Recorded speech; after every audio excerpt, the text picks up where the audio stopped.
कल हमने आपको बताया था कि कैसे स्कूल की किताबों में अभी तक गलत इतिहास पढ़ाया गया है।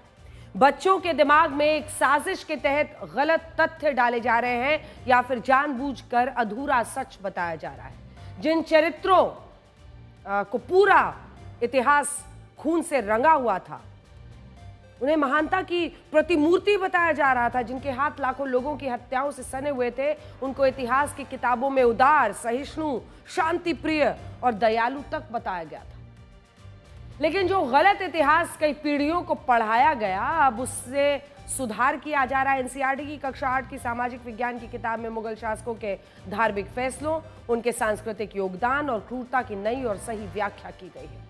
अब मुगलों और अन्य हमलावरों का इतिहास पढ़ाया तो जाएगा, लेकिन उसे सही तथ्यों और सही तरीके से पेश किया जाएगा। अब इतिहास की किताब में तथ्यों को राजनीतिक दबाव में छिपाया नहीं जाएगा, बल्कि उसको सच्चे रूप में पेश किया जाएगा। इस खबर को बहुत गंभीरता से लेने की जरूरत है और इसीलिए आज एक तरह से समझ लीजिए कि पार्ट 2 में हम आपको पूरा सच दिखाने वाले हैं, क्योंकि हमने भी ये सोचा है कि जब जानकारी दी जा रही है तो हर जानकारी सोर्स के साथ रखी जाए आपके सामने। और ये किताब जो हमारे हाथ में है, जो बीते दिन से हम आपको दिखा रहे हैं, इसकी गंभीरता को समझिए। देखिए, अक्सर लोग ये मानते हैं कि किताब में क्या है, जो पढ़ाएंगे हम तो अपने बच्चों को सिखा देंगे, लेकिन इन्हीं किताबों की बिसात पर हम पीढ़ियों की सोच इस देश में तय करते हैं, पैदा करते हैं। इन्हीं किताबों की बिसात पर हम ये तय करते हैं कि वो अपने देश में किसे नायक मानेंगे।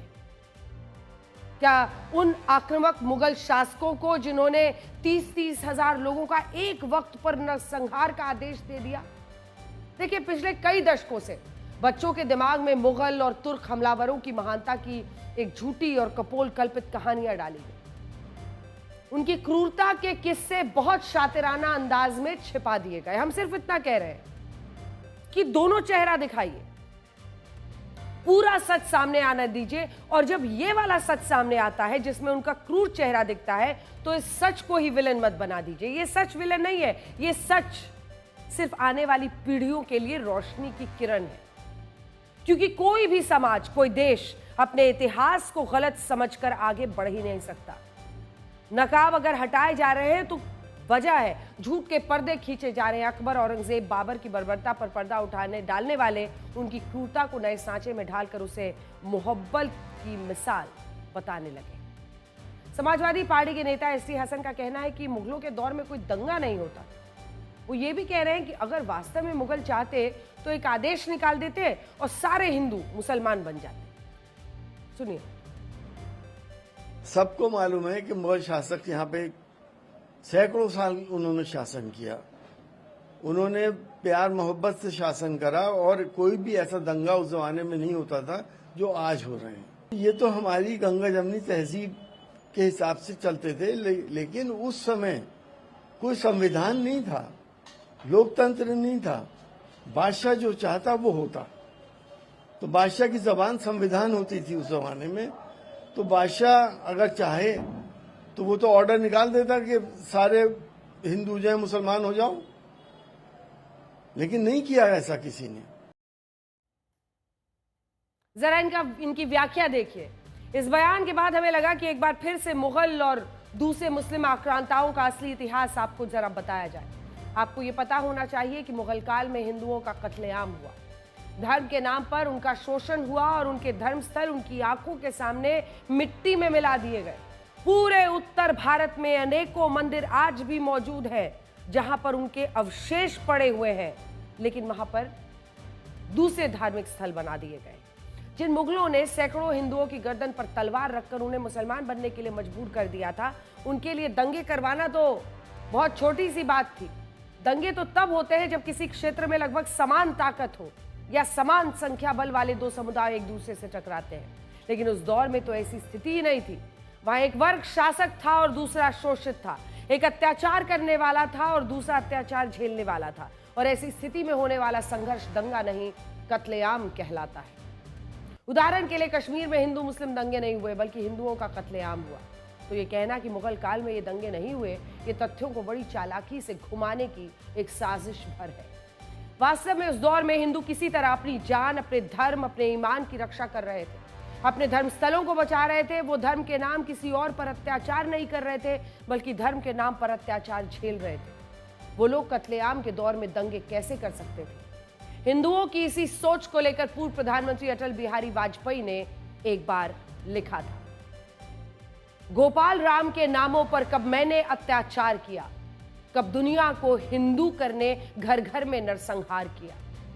कोई बतलाए काबुल में जाकर कितनी मस्जिद तोड़ी, भूभाग नहीं शत शत मानव के हृदय जीतने का निश्चय, हिंदू तनमन हिंदू जीवन, रग रग हिंदू मेरा परिचय।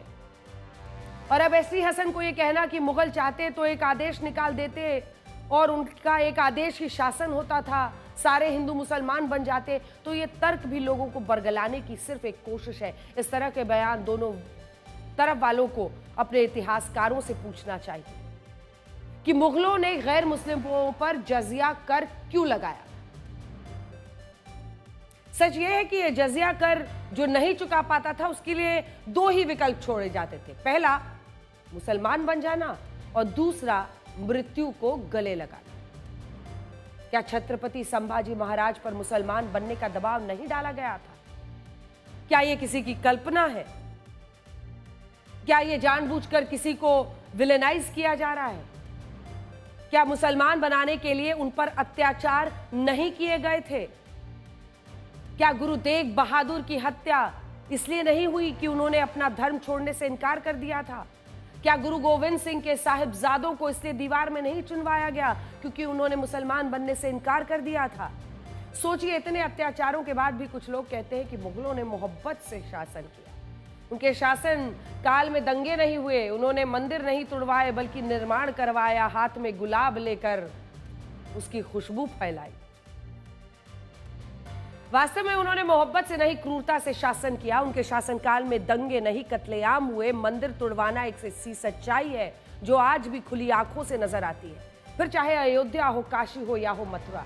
और ये तो सिर्फ चर्चित जगह है, ऐसे सैकड़ों उदाहरण हैं जिनकी कुछ तस्वीरें भी आज आपको हम दिखाएंगे।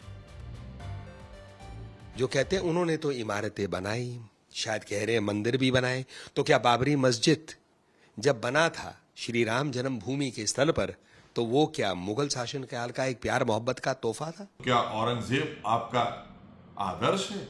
आप उसे अपना आदर्श मानते हैं? उससे क्रूर कोई बादशाह हुआ है क्या? आप तो अच्छी तरह से जानते हैं उसने जिस तरह से जुल्म किए हैं हिंदुस्तान में आकर। एसटी हसन जैसे लोग अभी भी समाज को बांटने की बात कर रहे हैं, तो मैं तो समझता हूं कि इनसे अलग हट करके पढ़ाई लिखाई की, रोजी रोजगार की, शिक्षा की, इन पर अगर बहस हो, इन पर बात हो, तो ये लोगों को अच्छा लगेगा और उनको भी इसको छोड़ करके इन मुद्दों पर आना चाहिए। उन्होंने कहा कोई भी राजा जीतता था और दूसरा जीतता था। तो मैं पूछना चाहता हूं मेरे भाई, ये बता दो कि राजपूत राजाओं ने कितनी मस्जिदें तोड़ी, छत्रपति शिवाजी महाराज ने कितनी मस्जिदें तोड़ी, महाराजा रणजीत सिंह ने कितनी मस्जिदें तोड़ी, विजयनगर एम्पायर में कितनी मस्जिदें तोड़ी गई। और अब आइए आपको दिखाते हैं कि किस तरह मुगल और दूसरे मुस्लिम आक्रांताओं ने हिंदुओं के धर्मस्थलों को चुन चुन कर तोड़ा। दावा है कि मुस्लिम आक्रमणकारियों ने भारत में 1800 हिंदू, जैन और बौद्ध मंदिरों को, इस किताब में बाकायदा जो लेखक हैं वो अलग अलग मंदिरों में गए हैं और 2 वॉल्यूम की इस किताब में उन्होंने इसकी पूरी जानकारी दी है, जिसमें 1800 जैन और बौद्ध मंदिरों को तोड़कर उन पर मस्जिदों का निर्माण किया था। ये वो मंदिर है जिनका जिक्र Hindu temples what happened to them में किया गया है। यही वो किताब है, Hindu temples what happened to them. देखिए, क्योंकि सोर्स और जानकारी के बिना हम बात नहीं करते हैं हिंदू मंदिरों के। और ये तो वो 1800 मंदिर है जहां पर ये खुद, मतलब जिसकी जानकारी एक एक करके इकट्ठा की गई थी, क्योंकि हजारों मंदिरों के इस तरह से तोड़े जाने की जानकारी है। जबकि एक दावा यह भी है कि सिर्फ मुगलों के शासनकाल में 60,000 से ज्यादा छोटे बड़े मंदिर तोड़े गए। लेकिन इस किताब में 1800 मंदिरों पर कॉन्क्रीट रिसर्च है, कॉन्क्रीट रिसर्च।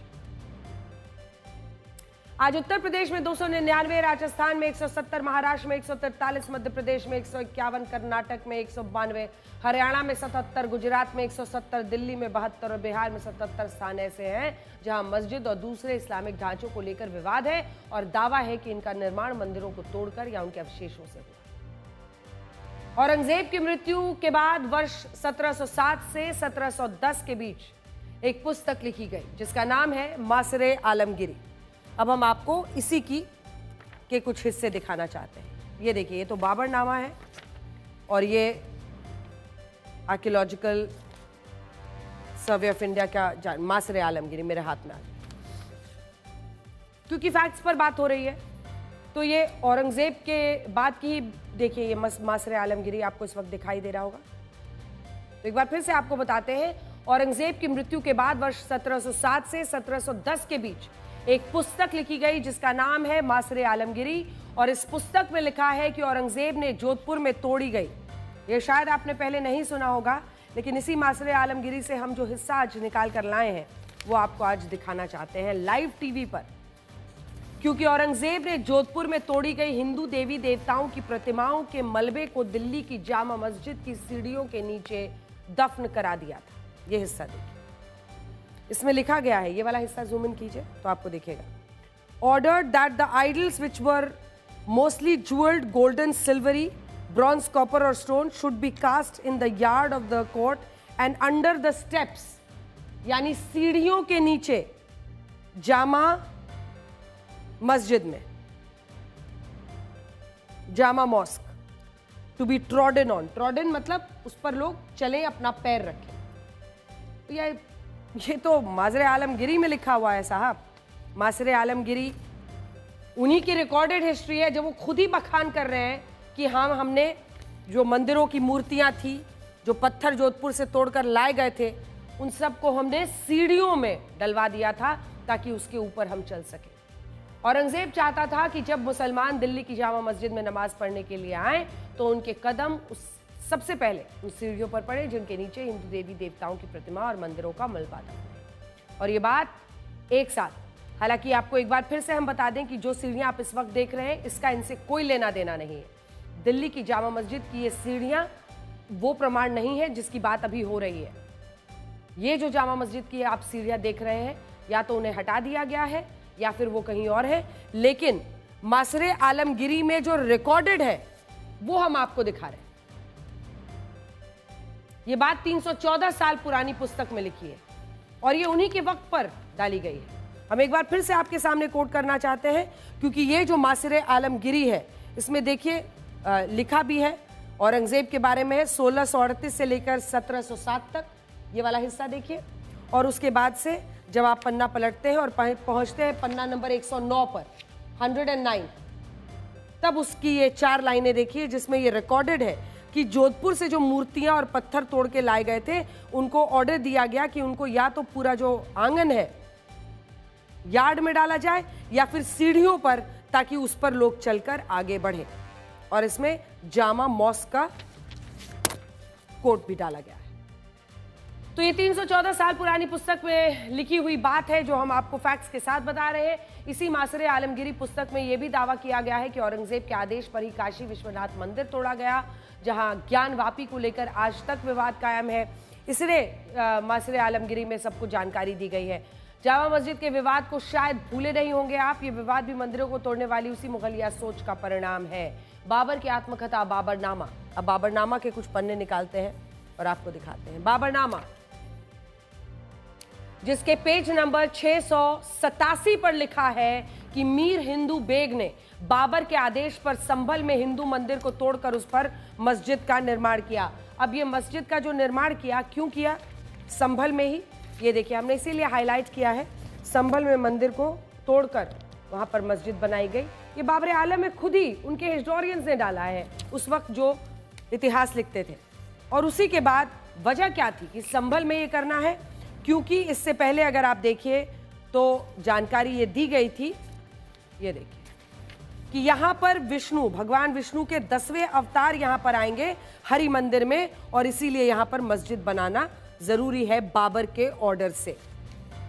तो ये कुछ जानकारियां हैं जिस पर सवाल यही उठते हैं कि अधूरा सच क्यों बताया, और आज जब पूरा सच सामने आ रहा है तो उसको विलेन क्यों बना रहे हैं। इस मस्जिद के शिलालेख पर ये बातें आज भी अंकित हैं, जिसकी हम चर्चा आपको करके दिखा रहे हैं। जिस शिलालेख का जिक्र इस पुस्तक में है उसका भी 151 साल पहले वर्ष 1873 में अध्ययन हुआ था। उस समय एशियाटिक सोसाइटी ऑफ बंगाल ने इस शिलालेख का अध्ययन किया था और ये पाया था कि मस्जिद के पत्थर पर यह बात स्पष्ट रूप से लिखी है कि मीर हिंदू बेग बाबर का प्रधान अधिकारी और कमांडर था और बाबर के ही आदेश पर उसने संभल में हिंदू मंदिर को तोड़कर उस पर शाही जामा मस्जिद का निर्माण कराया। लेकिन आज देखिए, लड़ाई छिड़ी हुई है उसके नाम पर, कोई सच मानने को तैयार नहीं है। एक और पुस्तक है आईने अकबरी, जिसे अबुल फजल ने 16वीं शताब्दी में लिखा था। 425 साल पुरानी इस पुस्तक के पेज नंबर 285 पर यही लिखा है कि संभल में पहले श्री हरि मंडल नाम का एक मंदिर था जो भगवान विष्णु को समर्पित था, लेकिन बाद में इस मंदिर का अस्तित्व खत्म हो गया। ये सारी किताबें मुगलों और अंग्रेजों के समय में 150 से 400 साल पहले लिखी गई और इस सभी में ये बात स्पष्ट रूप से बताई गई है कि संभल में शाही जामा मस्जिद का निर्माण हिंदू मंदिर को तोड़कर हुआ है। बड़ी बात यह है कि अयोध्या में राम मंदिर के स्थान पर बाबरी मस्जिद का निर्माण वर्ष 1528 में हुआ, जबकि संभल में हिंदू मंदिर को तोड़कर शाही जामा मस्जिद का निर्माण वर्ष 1529 में हुआ और इन दोनों घटनाओं में सिर्फ 1 साल का अंतर था। लेकिन इस सब के बाद भी आज कुछ लोग इन आक्रांताओं को महान बताते हैं, उन्हें विध्वंसक की जगह निर्माणकर्ता बता रहे हैं, हत्यारे की जगह मोहब्बत से शासन करने वाले बता रहे हैं। आपको याद होगा 2023 में काशी के ज्ञानवापी मस्जिद मामले में भी मुस्लिम पक्ष ने अदालत में यह कहा था कि औरंगजेब निर्दयी नहीं था। उन लोगों को आज हम औरंगजेब का वो सच बताएंगे जो इतिहास में हमसे छुपाया गया। एक साजिश के तहत उसे महान बताया गया, जबकि औरंगजेब हिंसक, क्रूर, हत्यारा शासक था। उसने न सिर्फ आम लोगों को धर्म के नाम पर चुन चुन कर मारा, बल्कि वो अपने भाइयों का भी हत्यारा था। जो लोग औरंगजेब को महान और शांति प्रिय बताते हैं, उनसे हम जानना चाहते हैं कि क्या वो अपने घर में औरंगजेब जैसा भाई, औरंगजेब जैसा बेटा स्वीकार कर पाएंगे? औरंगजेब ने बुढ़ापे में अपने पिता शाहजहां को जेल में डाल दिया। औरंगजेब के 3 और भाई थे, शुजा, मुराद और दारा शिकोह। उसने तीनों का सिर तन से जुदा कर दिया। उसकी क्रूरता इतने पर भी खत्म नहीं हुआ, उसने अपने बड़े भाई दारा शिकोह का सिर काटकर उसे थाली में सजाकर जेल में बंद अपने पिता शाहजहां के पास भेज दिया। सोचिए कि आज कोई भाई इतना क्रूर हो सकता है? और मुझे नहीं लगता कि मानवता के पैमाने पर अगर हम उस जमाने की भी बात करें तो कोई इस तरह की क्रूरता दिखा सकता है। आज कौन होगा जो ऐसा भाई चाहेगा? कल्पना कीजिए, जिस औरंगजेब ने अपने भाइयों को इतनी बेरहमी से कत्ल किया, वो दूसरे लोगों के साथ क्या जुल्म सितम करता होगा। तो न्यूयॉर्क टाइम्स की एक रिपोर्ट के मुताबिक औरंगजेब के 49 वर्षों के कार्यकाल में 46 लाख, औसतन हर साल लगभग 1 लाख लोग मारे जाते थे, जिनमें ज्यादातर हिंदू थे। 1 लाख लोग। भारत का इतिहास ऐसी हजारों घटनाओं से भरा पड़ा है और ये बताती हैं कि औरंगजेब सबसे क्रूर मुगल शासक था और वो हिंदुओं से नफरत करता था। वर्ष 1969 में औरंगजेब ने हिंदुओं पर जिजिया टैक्स लगा दिया था, जो सिर्फ हिंदू देते थे। मुसलमानों को इसे पूरी तरह से छूट दी गई थी। वजह क्या थी? ताकि इसके जरिए एक दबाव बनाया जाए कि अगर आपको जिजिया से मुक्ति चाहिए तो आप या तो इस्लाम धर्म अपना लीजिए, नहीं तो लड़ने मरने के लिए तैयार हो जाए। छत्रपति शिवाजी महाराज ने जजिया टैक्स के विरोध में औरंगजेब को एक पत्र लिखा था, जिसमें उन्होंने कहा था कि औरंगजेब एक ऐसा राजा है जो अपना खजाना गरीब हिंदुओं को लूट कर भरना चाहता है।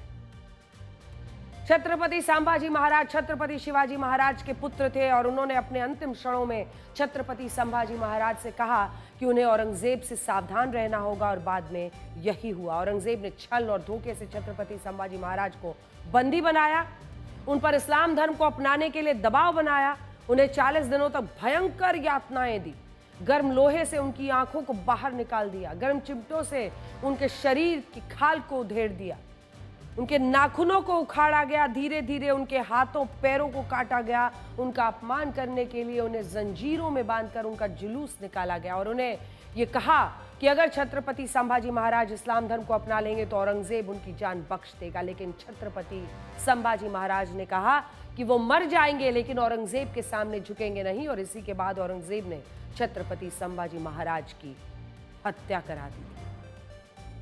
कुछ सच्चाइयां, चाहे वो जितनी भी विभत्स हो, अगर आपके देश का इतिहास है तो वो आपको जाननी चाहिए। सच्चाई ये है कि वर्ष 1658 से 1707 तक औरंगजेब ने भारत के 15 करोड़ लोगों पर लगभग 49 साल तक राज किया और इस दौरान उसके आदेश पर कई मंदिरों को तोड़ा गया। इनमें मथुरा का केशव राय मंदिर भी था, जिसे वर्ष 1670 में तोड़ने का आदेश दिया गया था।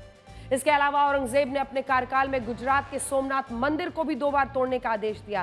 पहली बार 1659 में और दूसरी बार 1706 में। इन सब पर क्यों कालीन डाल दिया गया? इसके अलावा एक बार जब औरंगजेब चित्तौड़ पहुंचा तो उसने वहां कई मंदिरों में हिंदुओं को पूजा करते हुए देखा, जिसके बाद उसने चित्तौड़ के 63 मंदिरों को ध्वस्त करा दिया। 63 मंदिरों को। इसके अलावा औरंगजेब के ही आदेश पर सिखों के 9वें गुरु गुरु तेग बहादुर सिंह का सर तन से जुदा किया गया था। औरंगजेब के सैनिक जब कश्मीरी पंडितों पर धर्म परिवर्तन के लिए दबाव बना रहे थे, तब गुरु तेग बहादुर ने इन कश्मीरी पंडितों की मदद की थी। और इस बात से उस समय औरंगजेब इतना क्रोधित हो गया था कि उसने गुरु तेग बहादुर को ही बंदी बना लिया था और फिर उनका शीश धड़ से अलग करा दिया। गुरु तेग बहादुर को जिस जगह मौत की सजा दी गई थी, दिल्ली में आज उस स्थान पर गुरुद्वारा सीसगंज साहिब है। खंडरा होगा